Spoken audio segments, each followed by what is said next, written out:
Eu posso comer carboidrato à noite? Isso é uma pergunta bem comum, né?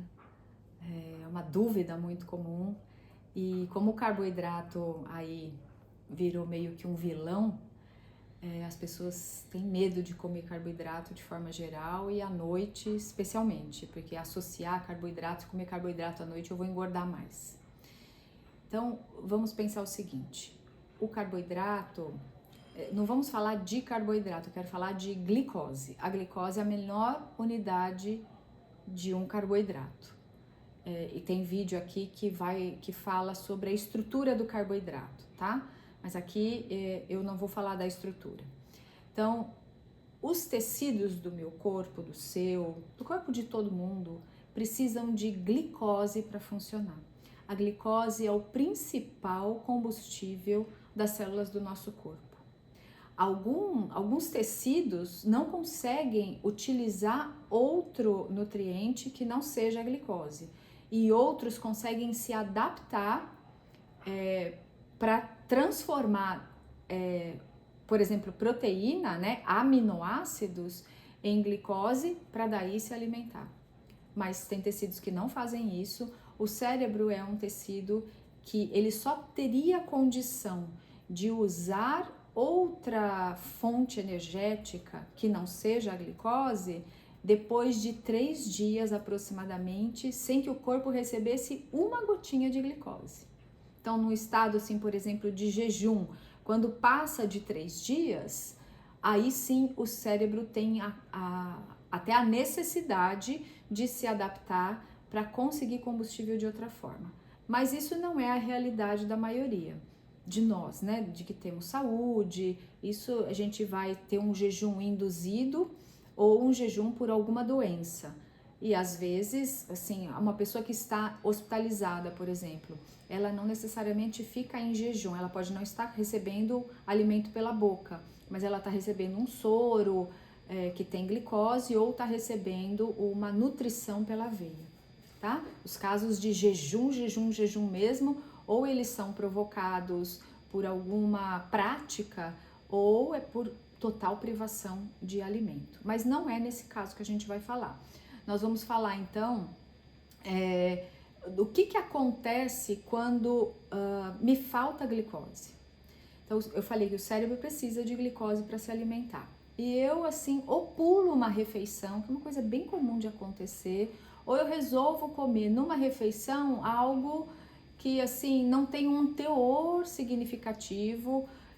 Eu não como um carboidrato, por exemplo, fazer uma refeição que só tem ovo. Eu vou vou almoçar, no meu almoço eu vou comer só um ovo.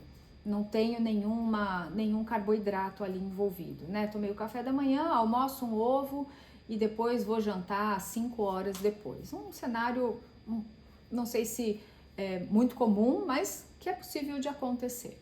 Então, nesse período que o corpo ficar em movimento, eu tô aqui agora falando, eu tô movimentando, não tô movimentando as pernas, mas tô movimentando um pouco dos meus braços, tô movimentando a minha língua, que é um músculo também, tô com o meu sistema cerebral ativado, prestando atenção, falando, raciocinando. Fora isso, tem várias outras coisas acontecendo aqui dentro. Meu pulmão tá respirando, meus rins estão filtrando. Então, o corpo está funcionando. Precisamos de glicose.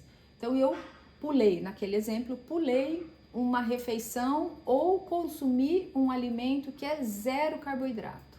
E eu preciso desse combustível para as minhas células. O que o corpo vai fazer? Vai até o tecido muscular, primeiramente, quebrar o tecido muscular, transformar essa proteína do músculo em aminoácidos. Esses aminoácidos vão passar por um processo até ser transformado em glicose. E aí esta glicose é que vai alimentar primeiramente o cérebro, que o cérebro é prioridade, e depois, se sobrar alguma coisa, os demais tecidos, tá? Então, se eu faço privação de carboidrato, é esse fenômeno que acontece.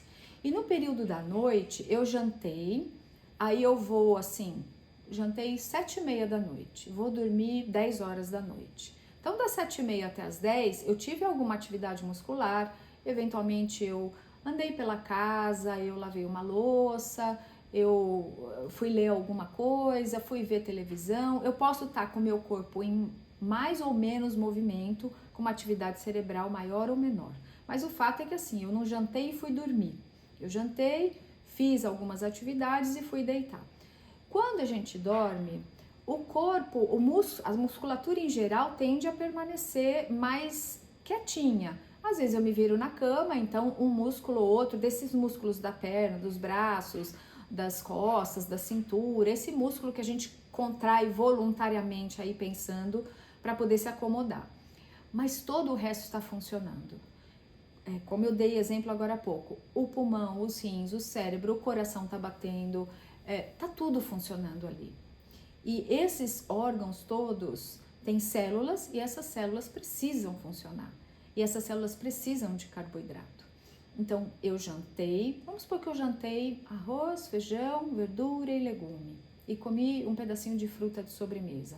Ou eu jantei uma panquequinha de milho com legumes e um hummus ali, fiz um lanchinho. Então, eu tenho um conteúdo de carboidrato ali. O que eu aproveitei, digeri, fiz a minha digestão, absorvi, aproveitei, aí eu vou deixar o meu nível de glicose no sangue adequado. O que sobrar deste carboidrato que eu comi, eu vou armazenar na forma de glicogênio no meu fígado. Então eu tenho uma gaveta que guarda carboidrato, glicose na verdade, né? Eu tô usando a palavra errada, que guarda glicose no meu fígado, e eu guardo glicose também no tecido muscular. Então, nos músculos das minhas pernas, nos músculos dos meus braços, no músculo todinho, né? O músculo da minha coluna, no músculo abdominal, no músculo do bumbum, na musculatura em geral, eu guardo glicose. Guardo também ali nas células outras, mas vamos pensar nesses músculos grandes que a gente consegue ter uma boa visualização. E aí eu vou dormir. Então eu usei um pouquinho da minha perna, usei um pouquinho do meu braço, mas ele tá lá com uma reserva de glicose lá dentro. Nesse período da noite, a reserva que eu fiz no meu fígado, ela vai voltar para o sangue para ajudar a alimentar o cérebro e todos os outros tecidos que estão trabalhando enquanto eu estou dormindo. Mas a glicose que eu guardei dentro do meu músculo, ela fica ali quietinha, ela não volta para o sangue. Só um movimento muscular é que vai poder gastar essa glicose. Então, se eu não como um carboidrato à noite, eu não abasteço o meu estoque, a minha gaveta que guarda a glicose no meu fígado, e não abasteço bem o meu tecido muscular. Mas pensando no fígado que vai devolver essa glicose para o sangue, para tudo funcionar, o cérebro, o pulmão, o coração, os rins e tudo mais, se eu tô com essa gaveta meio vazia, o cérebro, o pulmão, os rins e tudo mais vão precisar de combustível. E esse combustível vai vir da quebra do tecido muscular, especialmente esses músculos de perna, de braço e demais, essa musculatura que não é o coração, não é o músculo do coração que eu vou quebrar. É esse músculo que eu contraio, por exemplo, na hora que eu faço um movimento com braços e pernas, tá? Então, eu devo sim comer carboidratos à noite para obter glicose. A questão é qual é o tipo de carboidrato que eu vou comer. Obviamente que eu vou preferir consumir um arroz integral, um pão integral, uma panqueca de milho, um feijão, um pedaço de fruta, algum alimento que tenha, que seja uma boa fonte de carboidrato para eu fazer esses meus estoques, para eu poder utilizar isso durante a noite, tá? E poupar o máximo que eu puder o meu tecido muscular, ok? Então, carboidrato à noite não faz mal, muito pelo contrário. Agora, Rô, o que é que eu tenho que falar, além do carboidrato? Que eu dei uma perdidinha, assim. Privação, tecido muscular. Ah, sim, já tá. Mas aí eu não vou falar de perder tecido muscular ou não. Certo? Jejum intermitente, você falou do jejum, né? Deixa eu complementar só essa questão do jejum intermitente e... Então, assim, se eu, por exemplo, optar por ficar em jejum, como eu já falei, né, eu vou ter uma consequência para o organismo.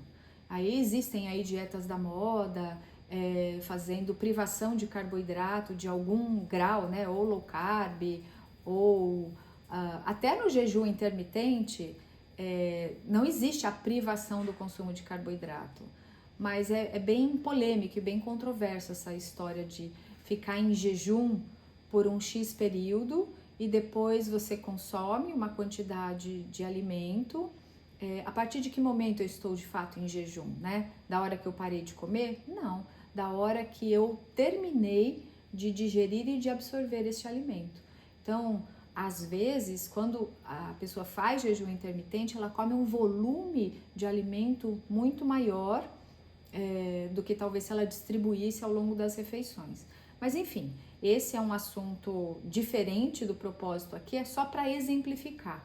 O jejum, seja ele qual for, vai trazer consequências para o tecido muscular. E é desse jejum que eu estou falando, de você pular uma refeição ou compor uma refeição com baixíssimo ou zero de carboidrato, no caso de comer só proteínas animais, ou com um baixo teor, se eu fizer uma refeição comendo só castanha, abacate, um pedacinho de pão, pouca coisa mesmo, que não vai dar uma estrutura para que essa glicose chegue no sangue e seja distribuída e alimente bem todos os tecidos, tá?